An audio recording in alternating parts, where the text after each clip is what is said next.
Infinix hot 40 pro লুকটা কিন্তু আইফোনের মতনই, কেমন লুকটা কিন্তু পুরো আইফোন 14 প্রো ম্যাক্সেরই মতো। চারপাশে কিন্তু আইফোনের মতন করে ডিজাইন করে তৈরি করা হয়েছে মোবাইলটি। এখানের মধ্যে ম্যাজিক রিং ব্যবহার করা হয়েছে, যা আমরা আইপলের মধ্যে ডাইনামিক আইল্যান্ডের মতো দেখতে পাই এটাকে। এখন আমরা চলে আসি ফোনটির কালার নিয়ে। আমরা বেশ কয়েকটি কালার নিয়ে মোবাইলটি পেয়ে যাচ্ছেন। ফোনটির মধ্যে আপনারা পাচ্ছেন 8 জিবির সাথে 256 জিবি এবং 8 জিবির সাথে 128 জিবি। তার সাথে আমরা ব্যাটারি পাচ্ছেন 5000 এমপিআর ব্যাটারি এবং চার্জার দেওয়া হয়েছে 30 ওয়াটের চার্জার এবং ফোনটির মধ্যে ওয়েট পেয়ে যাচ্ছেন আমরা 199 গ্রাম। এখন আমরা চলে আসি ইনফিনিক্সের লুকিং নিয়ে। ইনফিনিক্স হট 14 প্রো লুক বলতে গেলে এক কথায় অনেক অসাধারণ লুকিং দিয়েছে তারা।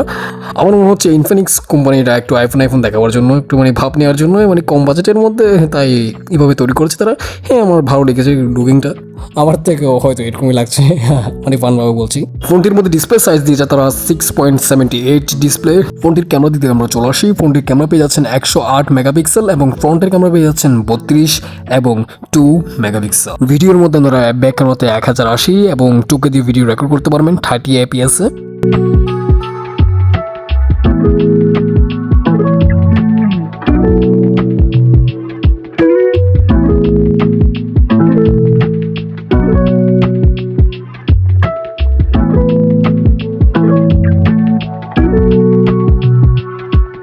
ফোনটিকে আনলক করার জন্য ফিঙ্গারপ্রিন্ট ব্যবহার করা হয়েছে সাইডে। মোবাইলটির মধ্যে আমার একটা জিনিস খারাপ লেগেছে, সেটা হচ্ছে ডিসপ্লে এলসিডি হলো তাদের সাইডের মধ্যে যেগুলি বার ব্যবহার করা হয়েছে সেগুলি কিন্তু অনেক বেশি মোটা দিয়ে ফেলেছে। এই জিনিসটা আমার থেকে খারাপ লেগেছে।